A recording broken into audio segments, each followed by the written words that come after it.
Community Forum is sponsored by the Easton Grange 196 and a friend of Yardley Wood Rink and the Easton Lions Club.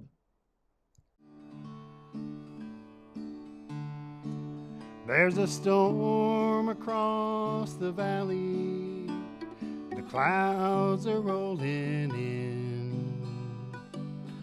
The afternoon is heavy on your shoulders. There's a truck out on the 4-lane, a mile or more away. The whining of his wheels just makes it colder. Welcome to Community Forum. Today is April 22nd, 2024.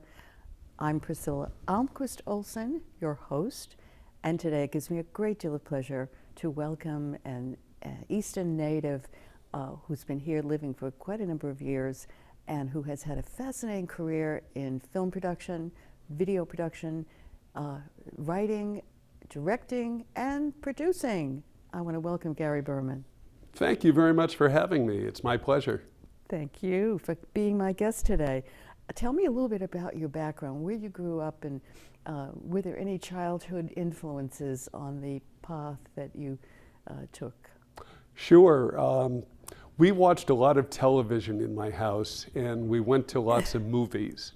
And early on, I developed a fascination with comedies, dramas, but I liked looking at the screen. That was a big thing for me. And I wound up deciding that I wanted to initially be an actor, with a second choice being a director. And I went to acting school. I went to Emerson College. Didn't do very well as an actor, but I took a course or several courses in directing and filmmaking. And once I took the filmmaking course, I decided that's what I really wanted. And I went to BU Film School for my master's, learned on 16 millimeter film, the old editors that you see from the 40s and 50s. Yeah, back in the day. I eventually transferred into video and other technologies.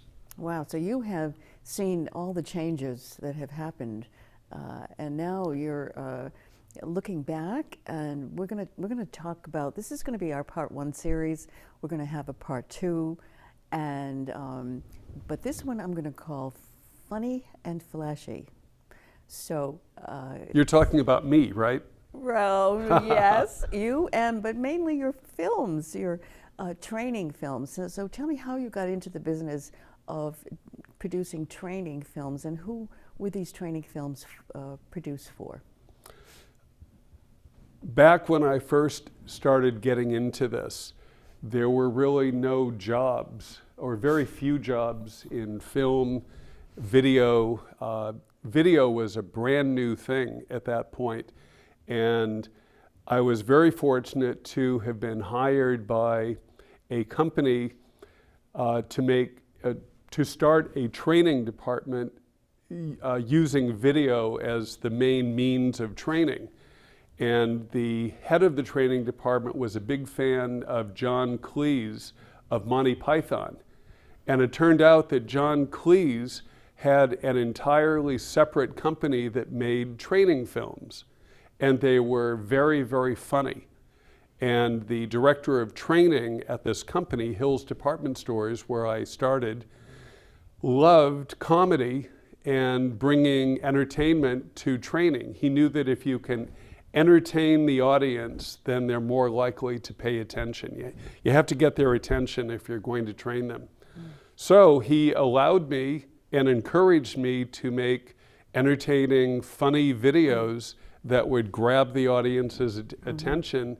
And I feel very fortunate I got to play comedy director. And one of the goals was to never repeat ourselves. So every script that came along had to be different from the one before, whole new concept. And the test was, did it communicate what we're trying to say, number one, and number two, was it entertaining enough to hold the attention of the audience? Well, I can assure you that the Dunkin' Donuts, which is of course a local Massachusetts company, that particular training film really held my attention, but it also caused me to laugh and to smile, and I couldn't believe how funny it was. So we're going to see this training film. It's about 3 minutes long, and you're going to enjoy it. So let's play.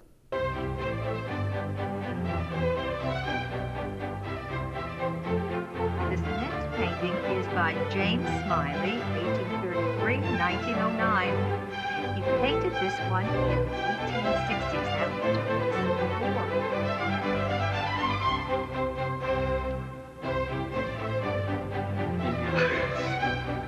Fine example of the romantic representation of art in the time. This is kitsch, nothing but pure commercial kitsch. You're looking at it through the eyes of a learned intellectual living 100 years after the time, for crying out loud. We've got the up with the tart red maple. The man was not a visionary creating their own schools. He was painting for the patrons of his time.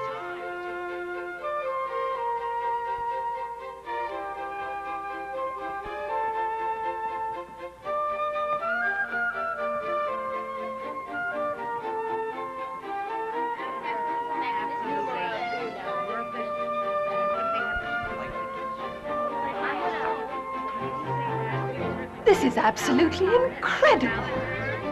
It's perfection. Only the masters do portrait work like this. Look at the brushstrokes, the way the light shines off them. It brings tears to my eyes. They're so natural. You want to reach out and touch them. Look at that finished work. It's masterful. Art comes and art goes, but this is classic. If I died today, I'd know what heaven looks like.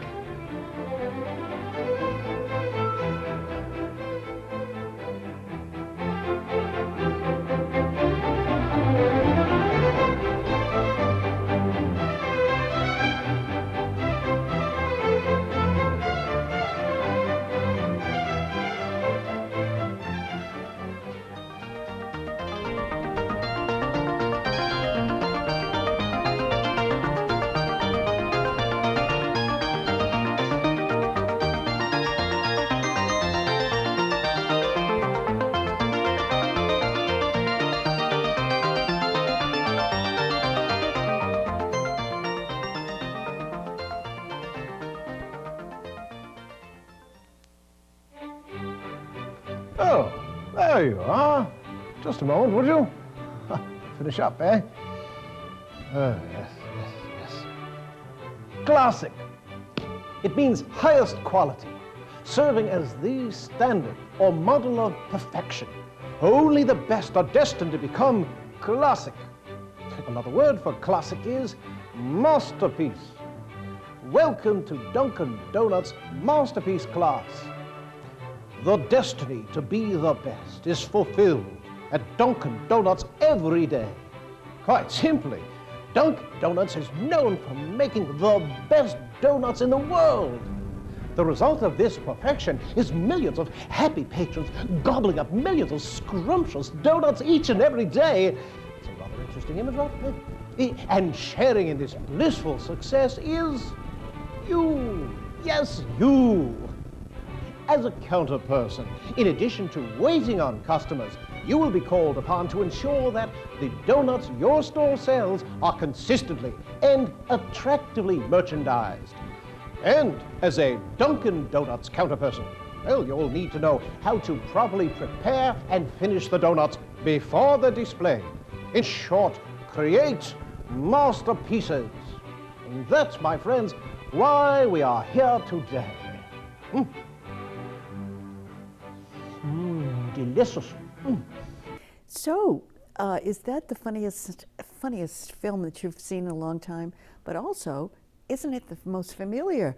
Now, did most of you guess where the library, the setting was? It's a library, and it's a library located in Easton, Massachusetts. So, do you give up? I'll tell you, it's Borderlands Library, and we've all been there, we've all seen it.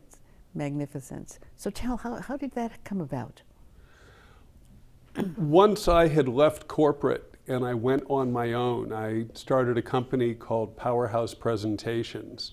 And I was a freelance director, producer, writer, and I would work for various clients and production houses. A particular production house that I worked for had Dunkin' Donuts as a longtime client, and they were open to whatever worked. If it's funny, that's great. If it's dramatic, that's great. So in this case, the goal of the project was to train employees how to make the fancier donuts, how to decorate them. And I got in my mind that this was sort of like Masterpiece Theater, which was a big Channel 2 program back in the day. It's still there. And we did a satire of Masterpiece Theater, and we wound up deciding that we would first shoot it in an art museum. We wound up shooting it in the Worcester Art Museum. We rented for the day. I hired a bunch of actors, including my 3 children. Those kids in the beginning are my daughters, who are probably embarrassed now if it's still being shown. They're all grown up. But we shot the opening shots at the art museum, and then we moved to Borderland, and I wanted a very elegant, luxurious background, so I rented Borderland for the day, and we shot it in the library, and had a very well-known comic actor play the host of Masterpiece Theater. It's wonderful. It really is. Thank you. And the color, it's so striking. It's so colorful, and the images are so precise. And how did you do that? What kind of equipment were you doing at that point? Using at that point? Sure. Back then, everything was beta format, which is at the time was the standard for video production, and now, of course, it's long gone. It's tape.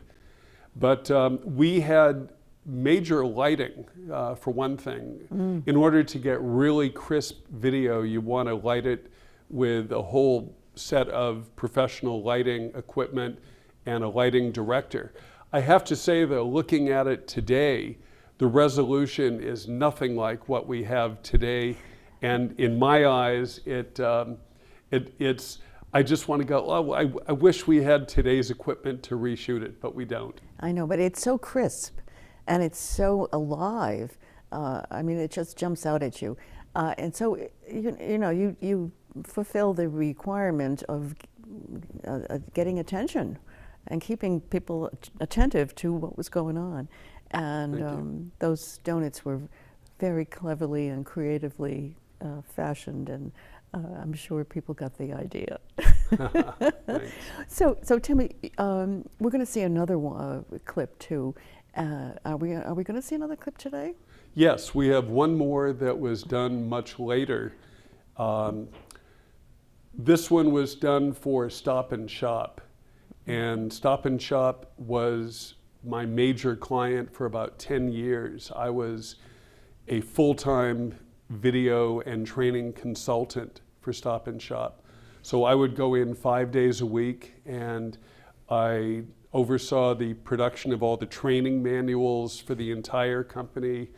We did videos that were training. We did videos that were directed toward the public. We did pretty much everything except for commercials. But Stop and Shop back in about 2000, maybe 2001, was about to introduce a new brand for the company, the All the Ingredients brand. And All the Ingredients was the slogan you saw on all of their TV commercials. You saw in the store signage that said All the Ingredients. And the assignment was to blow the socks off the Stop and Shop audience when they introduced this new theme to the entire company. At this point, they had already been purchased by Royal Ahold, a European grocery chain.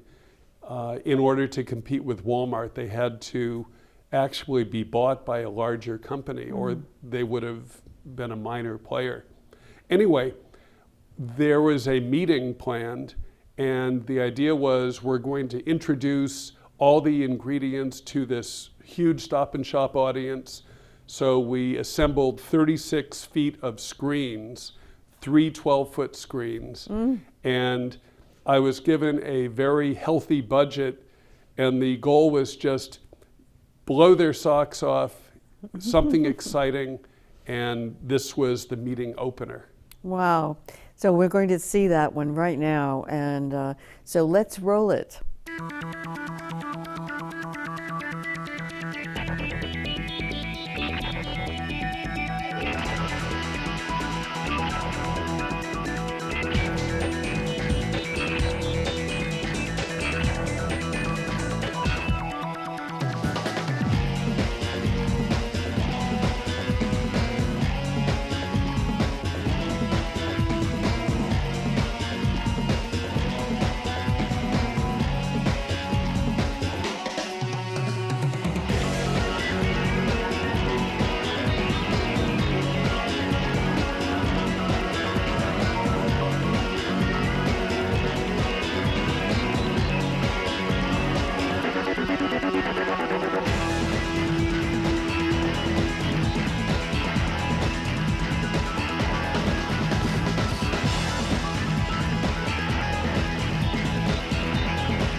So that is a mind blower, isn't it? You know, it just really wakes you up, and it's so fast and furious, but flashy. So that's the flashy video that I wanted to share with you today. So Gary, how did that come about? What was needed from a technological point of view to make that happen?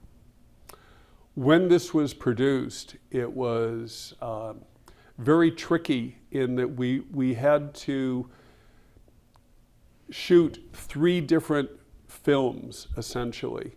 And the 3 films were going to be shown, projected simultaneously onto 3 projectors side by side to give the effect of one seamless movie. And I don't remember the specific technology that went into it, but I do know that we had to collect assets, that is, images, sounds, pictures, video from advertising, from the government division, from marketing, from all of the Stop and Shop resources, and they just gave me a truckload of resources and said, put it together, do something with it that'll be very flashy, and that was the result. Well, it certainly is a flashy result. And so what were you most pleased with that particular video? I think I was most pleased with what I'm always most pleased with in a video, which is an enthusiastic audience reaction. No matter what goes into it, no matter what I think, the audience is always right. So in this case, I waited. I was very nervous. My heart's pounding. The lights dim. The show goes off. There's yelling and screaming and applause, and people say, show it again, show it again. We hadn't planned that, but we did. And that's always the best part, when you have an audience that really enjoys and appreciates the final product. Yes, and then it gives us a sense of the vast amount of food offerings that Stop and Shop had. So one never thinks, you go down one aisle and you go up another, but to see all of it in a flash right, gives you a sense of the enormity of the task of assembling all of that too, and keeping it fresh and so forth. So it's quite a business when you think about it. It's not something that the ordinary person can suddenly say, "Oh, I'm going to have start a grocery store," mom and pop, and it's just today. It's really quite a education that one has to have in order to pull it off. The logistics involved are unbelievable, and if you look carefully, and I'm not sure that anybody did look real carefully, but you would see that the president of the company was in it, the gentleman who started the company is in it, trucks are in it, the idea of logistics and government role, communicating with the government, all of these themes are thrown into it, and it all goes by so fast. The only people who really notice these are probably the people who know those individual people and those departments and so forth. Yeah. So it was really a very exciting task. Now, wasn't Mr. Mugar a part of that? Or was that a different grocery chain? I believe, boy, you're going to have to check me on this, but I think David Mugar and his family were involved with Star. Star, yes, they were. Yeah. Well, I knew. I went to law school with their daughter, and then the brother was David. He recently died. Yes. But was he a David Jr. then? I imagine. I really don't know. Yeah. I knew about David Mugar from his charitable work and theater and extravaganzas that he put on the Common, the July 4th of 4th. July. Yeah, that was a big deal. But that was different family. Okay. So, what did you enjoy about Funny and Flashy? Besides the fact that the audience totally appreciated it, what about the work involved in order to create this program? What were you most proud of or satisfied with? The biggest pleasure was that I got to really explore my creative impulses.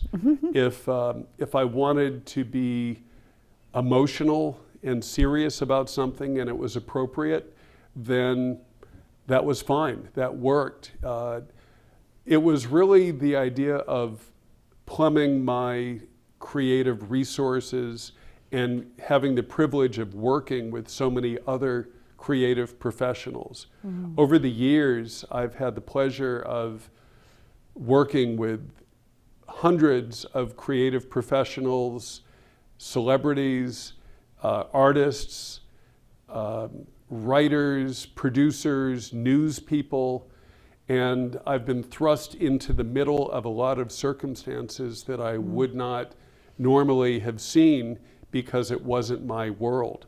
I got to explore world after world, and if I wanted to be as creative as I could, I usually didn't get a lot of pushback. It usually worked. Once I developed my instincts, my business instincts, to temper the creativity against those business instincts. There's always a bit of a balance, but it was, I was very seldom bored, is what it comes down to. It was very interesting for me and a lot of fun. So it was easy to wake up every day and jump out of bed and start the day. Well, I don't know if I'd say that, but yeah, I did look forward to going in. Yeah. So in part two, we're going to look at some of the more serious work that you've done. But as far as the funny and flashy, in comparison, let's compare the two. Which did you enjoy more, or did you have equal satisfaction with both? Or give me your feeling on that. If you were told, if you were given two options to make a funny or flashy video today, or a more serious one, and you only had those two choices, what would you choose? That's a big question. If we're talking about today, I would definitely take the funny and flashy, because when you make a serious documentary, it requires a great deal of research. You have to really know the story or have an idea of what's going on. The exciting part of a serious project, doing a documentary, would be I would be thrust into an environment, a situation, without necessarily the story in advance. My goal would be to capture as much as I could of what was going on, and maybe shooting 50 hours of video, knowing that in the end I'm going to be making a 5 or 10 minute video. So the effort required to go through 50 hours of material and cull just certain stories that could be told briefly and impactfully and with a goal in mind took a lot of effort and time. Since I'm really retired now, I'm more of a fun guy.